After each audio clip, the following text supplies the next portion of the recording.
Part 17. But the cloudmen had no intention of stopping.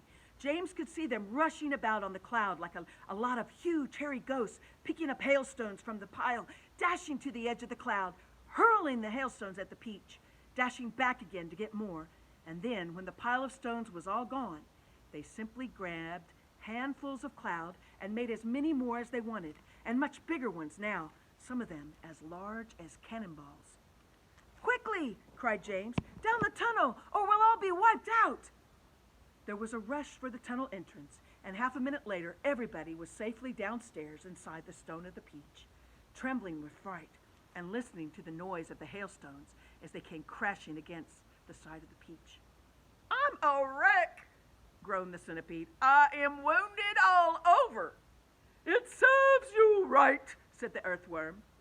"Would somebody kindly look and see if my shell is cracked?" the ladybug said. "Give us some light," shouted the old green grasshopper. "I can't," wailed the glowworm. "They've broken my bulb." "Well then, put in another one," the centipede said. "Be quiet a moment," said James. "Listen. I do believe they're not hitting us anymore." They all stopped talking and listened. Yes, the noise had ceased. The hailstones were no longer smashing against the peach. "Whew, we left them behind. The seagulls must have pulled us away out of danger. Hooray, let's go up and see." Cautiously, with James going first, they all climbed back up the tunnel, and James poked his head out, looking around. "It's all clear," he called. I can't see them anywhere." Chapter 28. One by one, the travelers came out again onto the top of the peach and gazed carefully around. The moon was still shining as brightly as ever, and there were still plenty of huge, shimmering cloud mountains on all sides, but there were no cloudmen in sight now. "The peach is leaking!" shouted the old green grasshopper, peering over the side. "It's full of holes, and the juice is dripping out everywhere." "Oh, that does it!" cried the earthworm. "If the peach is leaking, we shall surely sink." "Oh, don't be an ass," the centipede told him. "We're not in the water now." "Oh, look," shouted Ladybug. "Look, look, look, over there." Everybody swung around to look. In the distance and directly ahead of them, they now saw a most extraordinary sight. It was kind of an arch, a colossal, curvy-shaped thing that reached high up into the sky and then came down again at both ends. The ends were resting upon a huge, flat cloud that was about as big as a desert. "Now, what in the world is that?" asked James. "It's A breach! It's an enormous hoop cut in half." "It's a giant horseshoe standing upside down." "Well, stop me if I'm wrong," murmured the centipede, going white in the face. "But might those not be cloud men climbing all over it?" There was a dreadful silence. The peach floated closer and closer. "They are cloud men! There's hundreds of them. Thousands! Oh, millions! I don't want to hear about it," shrieked the poor blind earthworm. "I'd rather be at the end of a fishhook and used as bait than come up against those terrible creatures again." "I'd rather be fried alive and eaten by a Mexican," wailed the old green grasshopper. "Please keep quiet," whispered James. "It's our only hope." They crouched very still on top of the peach, staring at the cloudmen. The whole surface of the cloud was literally swarming with them, and there were hundreds more above, climbing about on that monstrous, crazy arch. "But what is that thing?" whispered the ladybug. "And what are they doing to it?" "I don't care what they're doing to it," Centipede said, scuttling to the tunnel entrance. "I'm not staying up here. Goodbye." But the rest of them were too frightened or too hypnotized by the whole affair to make a move. "Do you know what?" James whispered. "What?" they said. "What?" "That enormous arch, they seem to be painting it. They've got pots of paint and big brushes. Look!" And he was quite right. The travelers were close enough now to see that this was exactly what the cloudmen were doing.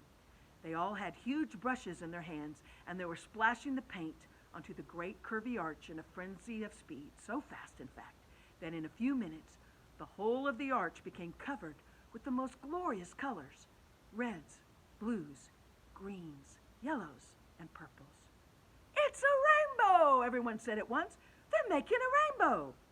Oh, isn't it just beautiful? Oh, just look at all those colors. Centipede, they shouted. You must come up and see this. They were so enthralled by the beauty and brilliance of the rainbow that they forgot to keep their voices low any longer. The centipede poked his head up cautiously out of the tunnel entrance.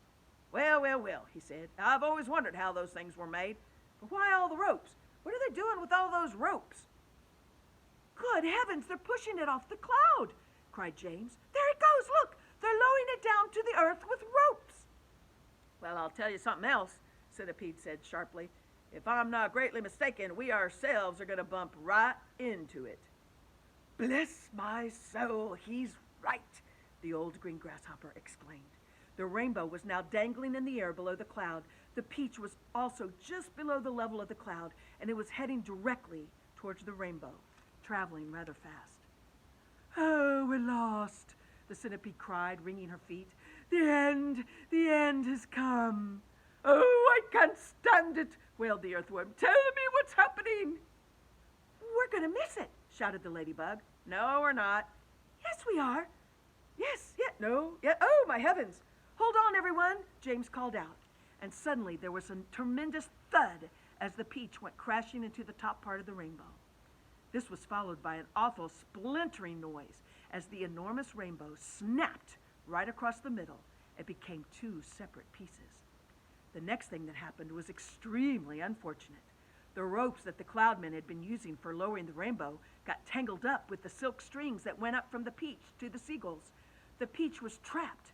Panic and pandemonium broke out among the travelers, and James Henry Trotter, glancing up quickly, saw the faces of 1,000 furious cloudmen peering down at him over the edge of the cloud. The faces had almost no shape at all because of the long white hairs that covered them. There were no noses, no mouths, no ears, no chins. Only the eyes were visible in each face. Two small black eyes, glinting malevolently, I can't say it, through the hairs. Then came the most frightening thing of all. One cloudman, a huge hairy creature who must have been 14 feet tall at least, suddenly stood up and made a tremendous leap off the side of the cloud, trying to get to one of the silk strings above the peach. James and his friends saw him go flying through the air above him, his arms outstretched in front of him, reaching for the nearest string. And they saw him grab it and cling to it with his hands and his legs. And then very, very slowly, hand over hand, he began to climb down the string.